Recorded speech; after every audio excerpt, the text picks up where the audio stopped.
আপনার দেখেন প্রিলি পাসের একটা অন্যতম গুরুত্বপূর্ণ দিক হচ্ছে টাইম ম্যানেজ কইরা দাগানো।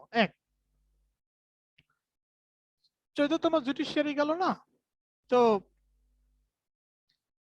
এখানে যে ঘটনাটা ঘটছে এবং একই সাথে আমার বন্ধুর ক্ষেত্রে বার কাউন্সিল প্রিলিতেও একই ঘটনা ঘটছে।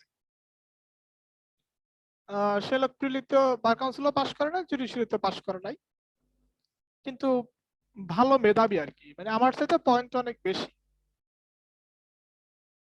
তো ওর সাথে আমি ওই যেদিন বার কাউন্সিল রেজাল্ট দিল, না জুডিশিয়ারি রেজাল্ট দিল, ওই দিন রাত্রে কথা বলতেছি আর কি, অনেক অনেক ঘন্টা তিনি কথা বলছি আর কি। সে খুব আপসেট। যাই হোক, পরপর 2বার ফেল, তো এই কারণে আপসেট বেশি। ওকে, কারণ হিসাবে কি, যখন হচ্ছে 50 মিনিট, যখন বলছে যে আর 10 মিনিট বাকি, তখন সে 60 নাম্বার কোশ্চেন আছে 60-তে। তার মানে 60 মিনিটের পরীক্ষায় 50 মিনিট বসে সে সিরিয়াল 60 পর্যন্ত আইছে। আমাদের প্রশ্ন তো আপনার কয়টা? আমাদের প্রশ্ন 100টা না, তাহলে 60 মিনিট ইকুয়াল টু 100 কোশ্চেন। খেয়াল করেন। তো যখন হচ্ছে বলছে যে আর 10 মিনিট বাকি আছে, তখন তার জন্য কোশ্চেন বাকি আছে আরো 40টা। 40টা কোশ্চেন যদি আপনি টানা পরেও যান, দেখবেন যে আপনার সময় লাগবে 15 মিনিট। যদি টানা পরেও যান, বা 10 মিনিট লাগবে হাই স্পিডে পড়লে, বাট থিঙ্কিং করতে পারবে না, তাকাইতে পারবে না কোনো কিছু। জাস্ট 40টা কোশ্চেন পড়বে, তার 10 মিনিট চলে যাবে। এটা অন্যতম কারণ। এক নম্বর পয়েন্ট এটা। 2 নম্বর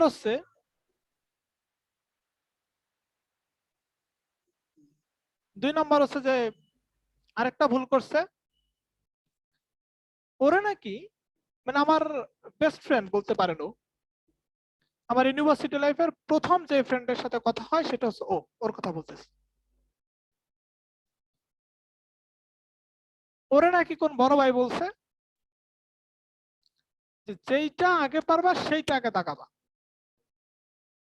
কথাটা এভাবে বলে নাই, বলছে যে সাবজেক্ট আগে পারবা সেই সাবজেক্ট দাগাবা। চিন্তা করেন। আচ্ছা, আমি যদি, দাঁড়ান আমি প্রশ্নটা দেখাচ্ছি আমাদের।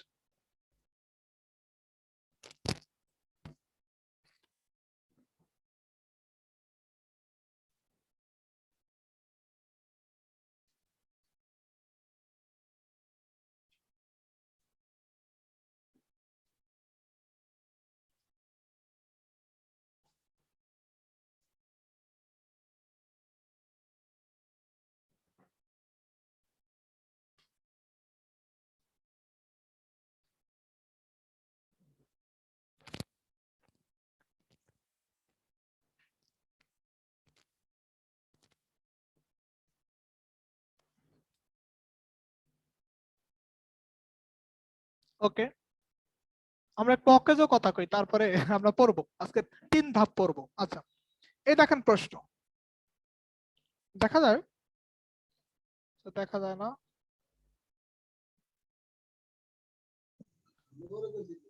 এই দেখেন প্রশ্ন, এই যে প্রশ্ন 2 পার্ট, মানে মানে এরকম করলে, এই যে দেখেন প্রশ্ন। হ্যাঁ, এখন এই প্রশ্নটা যখন উল্টাবে, 100টা কোশ্চেন এটার মধ্যে আছে, 2 পার্ট। হ্যাঁ, জি স্যার। তো এখন হচ্ছে যে আপনার সেই বড় ভাই উপদেশ দিতে তাকে যে, বড় ভাই উপদেশ দিছে যে যেই সাবজেক্ট আগে পারবা সেই সাবজেক্ট আগে দাগাবা। ওকে, সমস্যা নাই।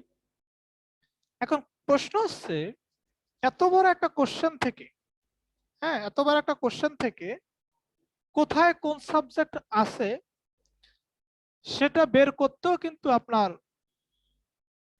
2-3 মিনিটের বিষয়। এবং কোন সাবজেক্ট সে ভালো পারবে এটা আইডেন্টিফাই করতে হলেও তো তাকে প্রশ্নটা পড়তে হবে, ঠিক না ভাই? তার মানে বড় ভাইয়ের পরামর্শটা ভুল।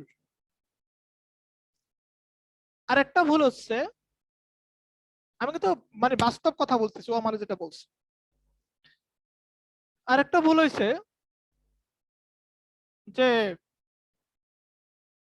ধরেন 1 নাম্বার প্রশ্ন আনসার করছে, 2 নাম্বার গেছে, 3 নাম্বার গেছে, এরকম একটা 10-12টা কোশ্চেন সঠিকভাবে আনসার করছে, 13 নম্বর কোশ্চেনটাও পারে নাই। না পারায় ও 14 নম্বর কোশ্চেনে না গিয়ে 13 নম্বর কোশ্চেনে সময় দিয়ে ফেলছে ধরেন আরো 1 থেকে 1.5 মিনিট। 13 নম্বর কোশ্চেন তখনও পারে নাই, 14 নম্বরে গেল, মাথা কাজ করতেছে না। যাই হোক, দাগাচ্ছে দাগাচ্ছে, এরকম কয়েকটা জায়গায় তাকে চিন্তা করতে হয়েছে এবং 7-8 বার চিন্তা করতে গিয়ে তার সময় ওখানে প্রায় 10-12 মিনিট এক্সট্রা টাইম চলে গেছে। এভাবে করে করে সে 50 মিনিটে 60 নম্বর কোশ্চেনে আছে, আর তখনই ওয়ার্নিং আসলো যে আপনাদের সময় বাকি আছে আর 10 মিনিট। ওর জন্য কোশ্চেন বাকি আছে আরো 40টা। এবার আমার কথা বলি, 14তম জুডিশিয়ারিতে, আমি জাস্ট জুডিশিয়ারিতে মানে দেখাচ্ছি, এটা তো সব পরীক্ষার জন্য সেম। প্রিলি পরীক্ষা, আমার প্রিপারেশন অনেক বেশি ভালো ছিল, বাট 7-8 মাস বই আমি টোটালি স্পর্শ করি নাই নিজের পড়ার জন্য, এই কারণে প্রিপারেশনটা অনেক খারাপ ছিল।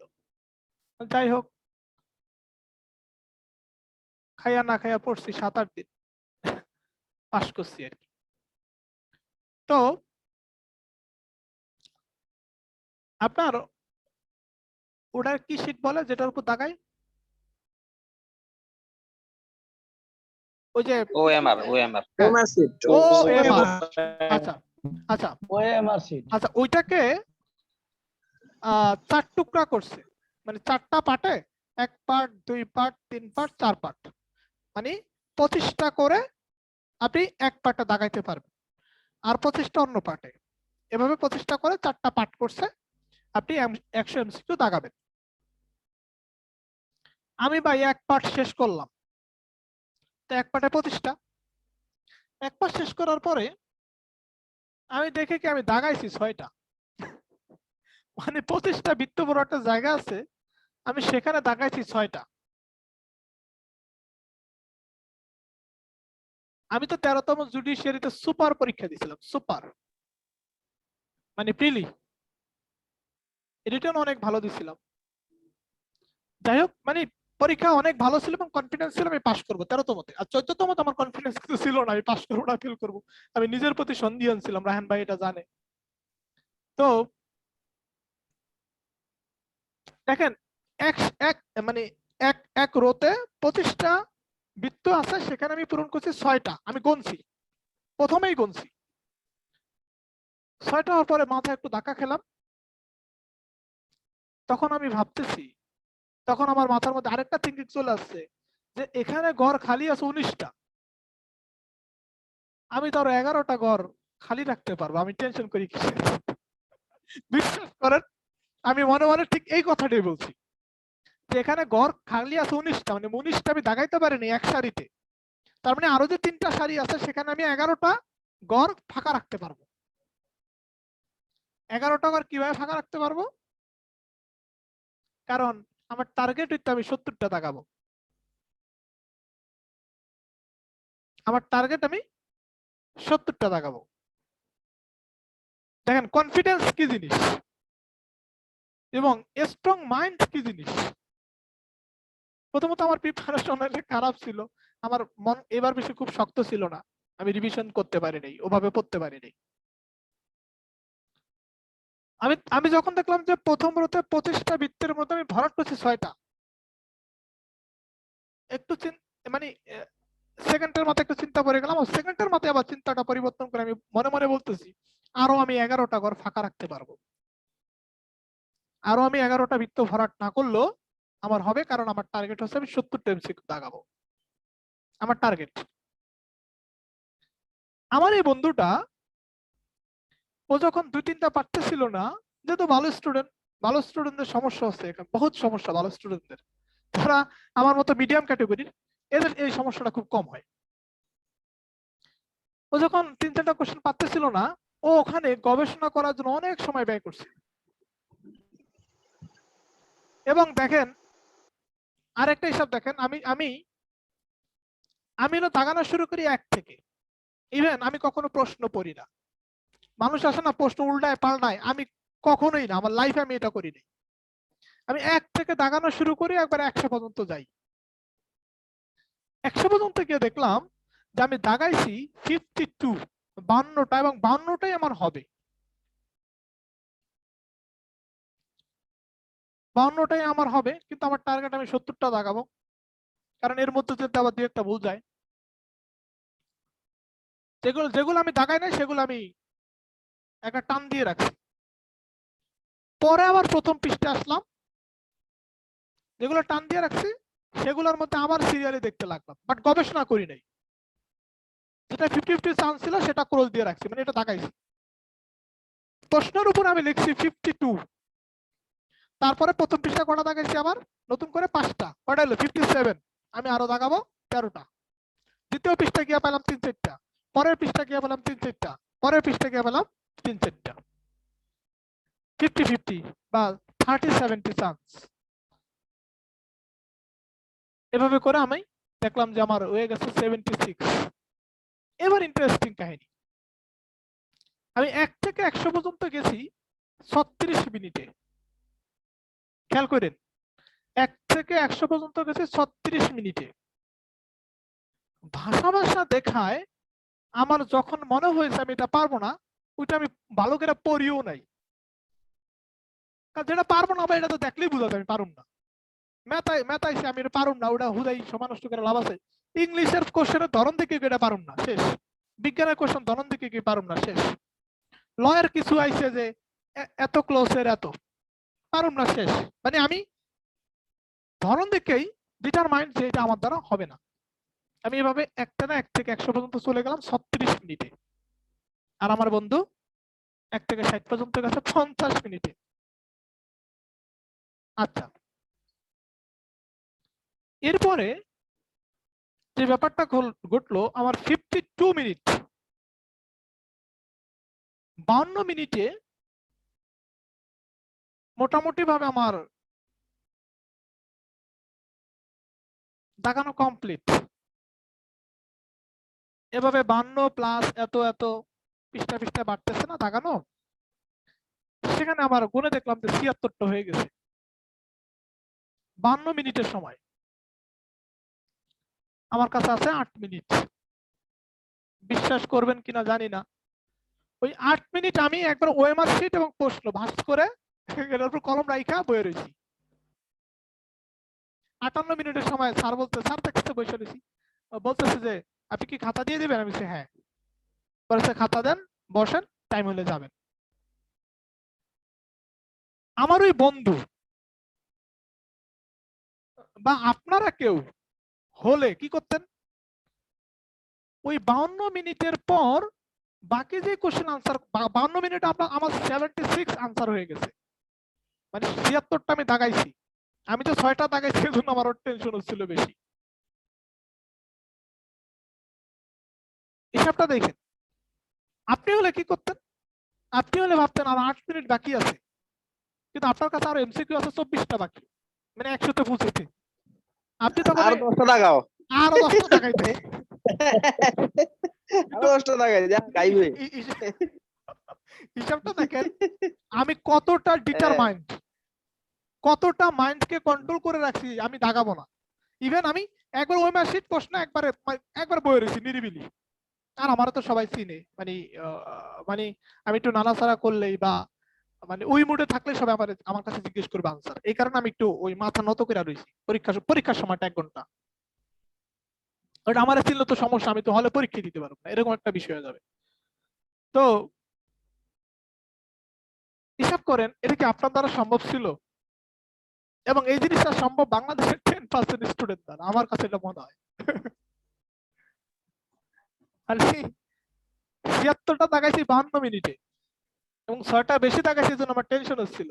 আর আপনি হলে কি করতেন, 8 মিনিট বসে আরো 10টা 12টা বা 100টা দাগা চলে আসতেন। টাইম তো আছে।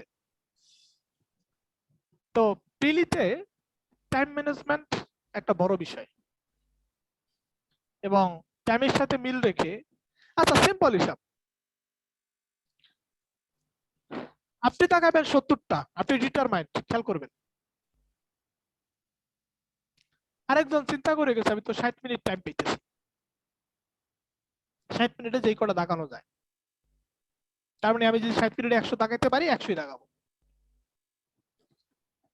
আপনি যখন 70টা দাগানোর চিন্তা করে যাবেন 60 মিনিটে, তাহলে আপনি একটা কোশ্চেনের জন্য ভাবার জন্য আপনি 1 মিনিটের মতো সময় পাচ্ছেন, প্রায় 1 মিনিট, মানে 55 সেকেন্ডের মতো আপনি সময় পাচ্ছেন।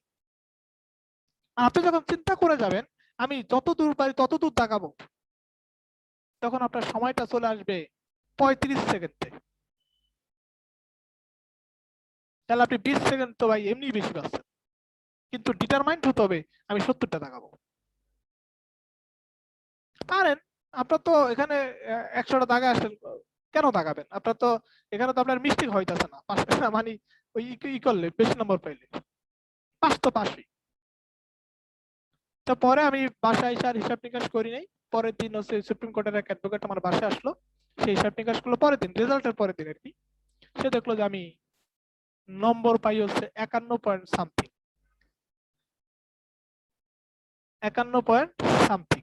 আমি যে ঝুঁকিতে ছিলাম এটা প্রশ্ন সমাধানের মধ্যে আরো ক্লিয়ার হয়েছি। আমি তো মেন্টালি তো ঝুঁকিতে ছিলামই, এবং প্রশ্ন সমাধান, জুডিশিয়ারি দাদা, জুডিশিয়ারি। হ্যাঁ জুডিশিয়ারি, এবং মেন্টালি আমি ঝুঁকিতে ছিলাম এক, বাস্তব হিসাব করে দেখলাম যে হ্যাঁ আমি ঝুঁকিতেই ছিলাম।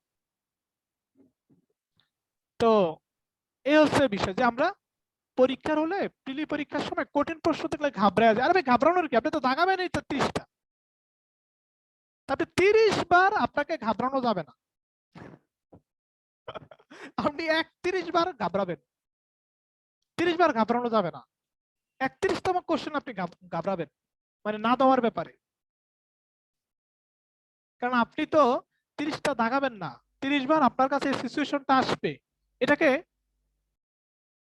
মেন্টালি আপনাকে ধরে নিতে হবে যে আপনার 30 বারে আপনার কাছে এই সিচুয়েশন আসবে, একবারে মহাবিপদের কোশ্চেন আসবে, আপনি দাগাবেন না, কত সুযোগ না, এবং আপনি 70টা কোশ্চেন রিল্যাক্সে দাগাবেন। তো এই প্রিলিতে এবং আমাদের ভার্সিটির ম্যাক্সিমাম ফেল করছে এবার তুলনামূলকভাবে, গত বছর অন্যান্য বছরের তুলনায় অনেক বেশি ফেল আছে। মানে প্রশ্ন অনেক কঠিন ছিল, কনফিউজিং ছিল, এটা মানে অনেক কনফিউজিং ছিল। তো এই হচ্ছে প্রিলি পাসের অন্যতম উপায়, টাইম ম্যানেজমেন্ট, এবং 1 থেকে শুরু করে 100 পর্যন্ত একবার দাগানো। আপনি দেখবেন 1 থেকে শুরু করে 100 পর্যন্ত যখন দাগাবেন 40টার নিচে আপনি দাগাইতেই পারবেন না। তো 40টা প্রশ্ন আপনার কারেক্ট হয়ে গেছে, টেনশন তো নাই। তারপরে ধীরে ধীরে পরবর্তী টাইমে দাগাবেন। আরেকটা হিসাব দেখেন, টাইমের একটা ব্যাপার দেখেন, আপনি 1 থেকে 100 পর্যন্ত যখন দাগাচ্ছেন, 1 থেকে 100 পর্যন্ত যাইতে যদি আপনার 55 মিনিট লাগে, খেয়াল করবেন। আরেকবার আপনাকে, স্যার আমাদের তো 50-এ পাস। না না আমি একটু শেষ করি, না পাস তো 50-এ, আমি 70টা হাইয়েস্ট দাগাবো, সেটা বুঝ, যদি কাটছিট হয় কিছু এই কারণে। আমার তো 55টা, যদি আপনি যদি কনফিডেন্স থাকে তাহলে 55টা দাগাইলে তো এনাফ, 55 দাগাইলেই এনাফ, 52 দাগাইলেই এনাফ, যদি 100% কনফিডেন্স থাকে তাইলে। তো যেটা বলতেছিলাম যে 1 থেকে 100 পর্যন্ত যাইতে আপনি দাগাইছেন 55টা, খেয়াল করবেন। তো এখন প্রশ্নটা কিন্তু আপনাকে আরেকবার 1 থেকে 100 পর্যন্ত আইতে হইব, খেয়াল করবেন। আরেকবার 1 থেকে 100 পর্যন্ত আপনাকে আসতে হবে, আরেকবার 1 থেকে 100 পর্যন্ত আস্তে আস্তে আপনার সময় মিনিমাম 15 মিনিট লাগবে।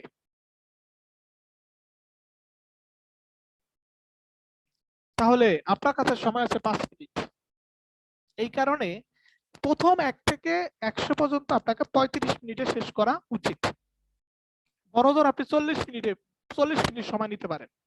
যদি 40 মিনিটের মধ্যে আপনি 1 থেকে 100 পর্যন্ত যাইতে না পারেন, তাহলে ধরে নিবেন মানে দাগানোটা খুব টাফ হয়ে যাবে, কারণ আপনাকে আবার শুরু থেকে শুরু করে শেষ পর্যন্ত যাইতে হবে 100 পর্যন্ত। মানে যেগুলো দাগান নাই সেগুলো থেকে আবার দাগাইতে হবে না 20-30টা। দাদা যেগুলো দাগান না এগুলো নিয়ে দাগ দিয়ে রাখছিলেন বলছেন? না না, এগুলো তো দাগ দিয়ে রাখছি, বাট কিন্তু আমাকে তো এক থেকে শুরু করতে হবে, এক থেকে তো বুঝছি, দেখে আসতে হবে বুঝছি, যে কোনগুলো যেগুলো- দাগাই নাই। দ্বিতীয়বার যেগুলা মানে দেখবেন এগুলা কি ওই যেগুলা মানে একটু কনফিউশন আছে যে হবে, তাইলে ওগুলা কি দাগ দিয়ে রাখছিলেন হ্যাঁ দ্বিতীয়বার দেখার জন্য? হ্যাঁ হ্যাঁ, দ্বিতীয়বার দেখার জন্য তো দাগ দিয়ে রাখলেন, কিন্তু আপনাকে তো 1 থেকে 100 পর্যন্ত যাইতে হচ্ছে আলটিমেটলি, ঠিক না? আলটিমেটলি যাইতেছে, হ্যাঁ। তাহলে আপনি প্রথম ধাপে যদি 40 মিনিটে যান, বা আপনি প্রথম ধাপে যদি 55 মিনিটে যান, সেটা দ্বিতীয় ধাপে কিভাবে আপনি 5 মিনিটে যাবেন? সম্ভব। কিন্তু আপনাকে দুইবার কিন্তু মিনিমাম 2বার কিন্তু আপনাকে চেক দিতে হবে মিনিমাম। প্রথমবার তো গেলেই আরেকবার দিতে হবে, আর আরেকবার না দিতে পারলে আপনার 70টা বা 65টা আপনি দাগাতে পারবেন না, সম্ভব না। আর হচ্ছে স্ট্রংলি মাইন্ডকে সেট আপ করে নিতে হবে যে আমি 30 বার ধাক্কা খাবো, 30টা কোশ্চেন আমার কাছে আজরাইলের মতো মনে হবে, আমি এটা দাগাবো না। সো নো ভয়, নো ভয়। আমার ওই বন্ধু এই কাজটা করছে আর কান্নাকাটি করলো রাত্রেবেলা, অনেক ব্রিলিয়ান্ট স্টুডেন্ট।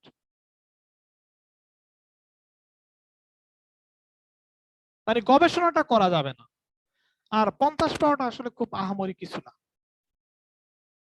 মানে যদি ল কোশ্চেন হয়, ল কোশ্চেন আহামরি কিছু না, যেহেতু জুডিশিয়ারি তো অনেক সাবজেক্ট জড়িত, এই কারণে টাফ বলতে অনেক টাফ। ওকে, এখন আমরা একটু পড়ি। দাদা দাদা হ্যাঁ দাদা হ্যাঁ, এই যে প্রথম দিকে যে প্রশ্নগুলো থাকে সিআরপিসি দিয়ে কতগুলো দেওয়া থাকে, আবার ধারাবাহিক কি তামা দিয়ে দেওয়া থাকে কতগুলা, এভাবে আবার বারকোড অর্ডার দেয়। আরেকটা জিনিস, আচ্ছা আরেকটা জিনিস বলি নাজমুল ভাইয়ের কথার আলোকে। 1 number question CPC, 2 number question CrPC. খেয়াল করবেন, 1 নাম্বার কোশ্চেন আপনি যখন সিপিসি দাগাচ্ছেন তখন পুরো সিপিসি আপনার মাথার মধ্যে চলে আসছে, ওই মাথা থেকে ওই অবস্থাতে সিপিসি কে জেনে ফেলতে হবে। 2 নাম্বার কোশ্চেনে যখন আপনি দেখবেন সিআরপিসি, সিপিসি তে কি দাগাইছেন না দিয়েছেন বা সিপিসি সাবজেক্টটা আপনার যখন মাথায় চলে আসে ওটা বাদ, মানে জাম্পিং ক্যাপাবিলিটি এটাকে বলে। যে আপনি যখন সিপিসি দাগাচ্ছেন, সিপিসির পরের প্রশ্ন যখন সিআরপিসি হবে তখন সিপিসি সমস্ত টপিক আপনার মাথা থেকে ঝেড়ে ফেলতে হবে। মানে যেটা দাগাইছেন তো দাগাইছেনই, আপনাকে সিপিসি থেকে জাম্পিং করে মনটাকে নিয়ে আসতে হবে সিআরপিসি হোল সাবজেক্টের উপরে। এটা কিন্তু একটা গেম, বড় একটা গেম এটা। আপনি ধরেন প্রশ্নগুলো কি সিরিয়ালে আবার একটা ইন্টারেস্টিং বিষয়, ধরেন সিরিয়ালি একটানা সিআরপিসি কোশ্চেন আছে, আপনি তো সিআরপিসির মধ্যে ঘুমাইতেছেন, ঠিক না? তো একটানা 500টা কোশ্চেন আছে, আপনি কিন্তু সিআরপিসির মধ্যে ঘুমাইতেছেন। 6 নম্বর কোশ্চেন গিয়ে দেখলেন পেনাল কোড, কারণ আপনি যদি সিআরপিসির মধ্যে ডুবে থাকেন তাহলে শেষ। সিআরপিসি কে একেবারে মাথা থেকে ক্লিয়ার করে নিতে হবে, তাহলে দেখবেন যে ইজি হয়ে যাবে। এই কারণে কি করতে হবে, এই কারণে মানে প্রিভিয়াস কোশ্চেনে কোনো চিন্তাই করা যাবে না।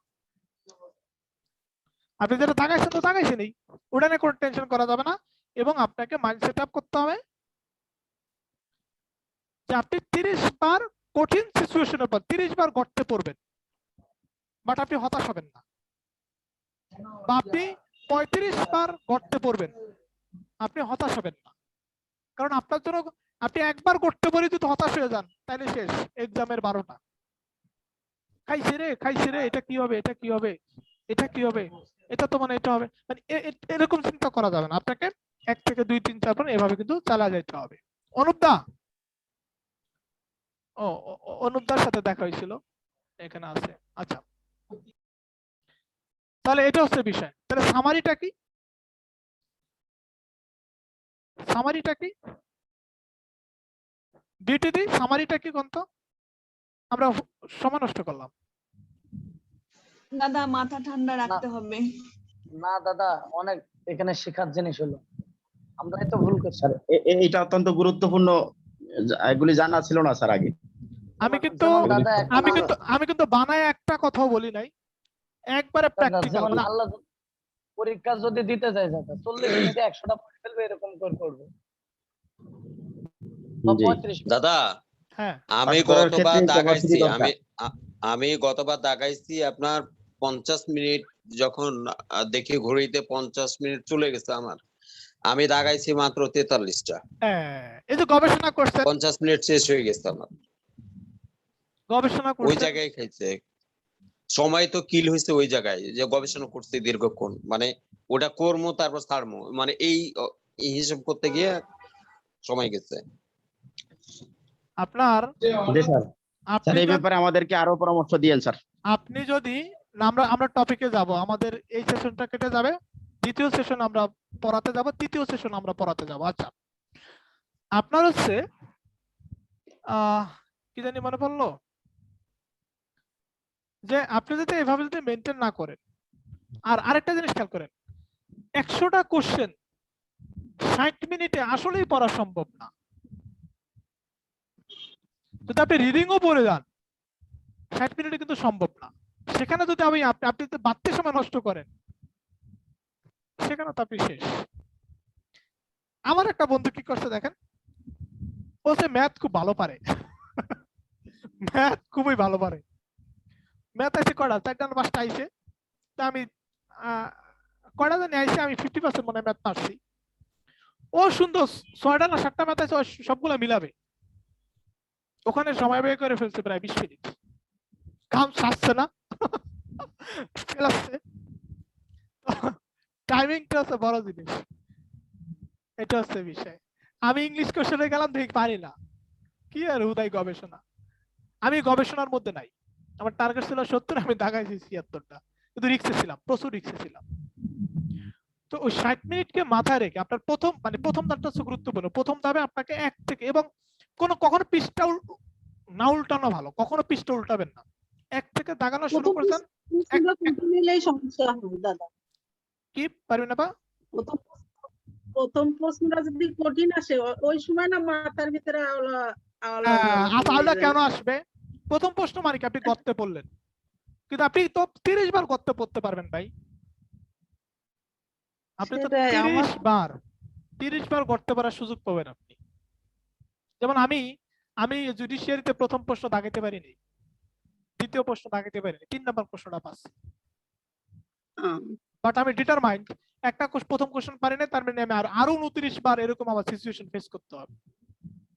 আমি যখন 25টার মধ্যে যখন আমি 6টা দাগাইলাম, তখন একটু ধাক্কা খেলাম, হঠাৎ করে আবার থিঙ্কিং চলে আসলো, আমি তো আরো 11টা ঘর ফাঁকা রাখতে পারবো। আমি কেন ঘাবড়াই, আমি তারা 11টা বৃত্ত ভরাট করবো না আজকে। এবং 52 মিনিটে যখন আমি 76টা দাগাই, তাহলে 8 মিনিটে আমি আরো 2-4টা দাগাইতে পারতাম মিনিমাম, অনেক গবেষণা করে। কিন্তু আমি দেখেন রিল্যাক্সে খাতা বাস করে বসে রয়েছি। আমার তো ওখানে পণ্ডিতগিরি করার দরকার নাই যে আমি 80টা দাগাইছি, আমি 90টা দাগাইছি। আমার এক পরিচিত লোক, মানে আমার ভক্ত আর কি, এই অনলাইনে দেখ, সে বলতেছে দাদা কামস আছে কি, 92টা দাগাইছি। আমি আপনি পাস করবেন না ফেল করবেন, আমি খুব সন্ধিয়ানে আছি। ফেল আসছে, সে যখন বলবে 92টা, আমি আমার মন থেকে চলে আসছে আপনি ফেল করবেন, বাট তারা বলি নাই আর কি, আসলে ফেল করছে। আরে ভাই, আমার মতো স্টুডেন্টই দাগাইতে পারে না, হ্যাঁ 92টা কেমনে দাগায় কে জানে, কেউ দাগাইতে পারে না। ওই নাম ফুটানোর জন্য দাগায় লাভ নেই ভাই, নাম ফুটানোর জন্য দাগাইবেন আর ফেল করবেন, এই দাগানোর দরকার নাই তো। আচ্ছা, এটা তো দাদা পূর্বেও ছিল, মানে ওই যে আমরা একাডেমিক পর্যায়ে যখন পড়াশোনা করতাম, পরীক্ষার হলে অনেক ফ্রেন্ড ছিল, মানে দেখা যায় রেজাল্টের সময় অনেক কম মার্কস পায় আমাদের থেকে, কিন্তু খাতা ও লুজও নাই অনেকগুলো করে, এবং লেখেও বেশি, এবং সবার আগে জমা দিয়ে বাড়ি কত রে 100, সবগুলাই প্রশ্নের উত্তর দিছি, রেজাল্টের সময় 33। এখানে যদি নেগেটিভ মার্কিং আছে, এই জিনিসটা মাথায় রাখতে হবে। দাদা আমার দিতে হবে, চেয়ে নিচ্ছি।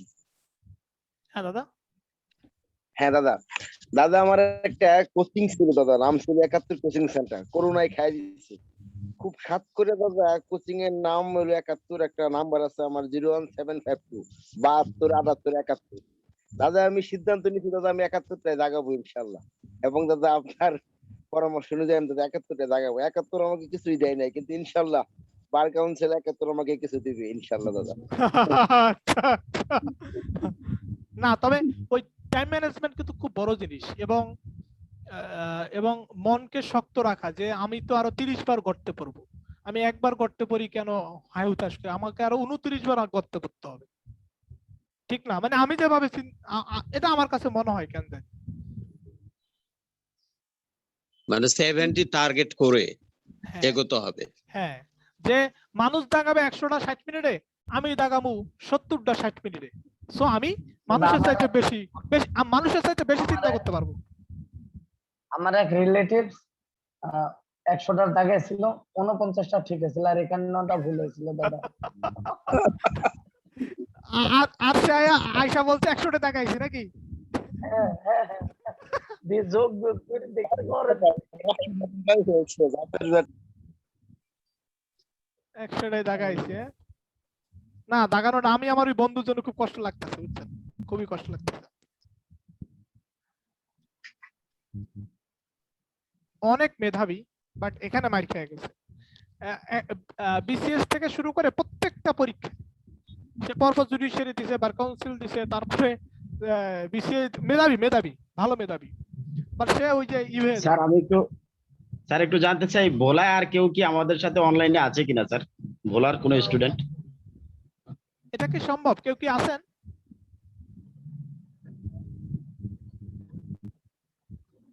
আচ্ছা, পড়া মেমোরাইজ ভোলার কোনো ভাইরা আছে কিনা?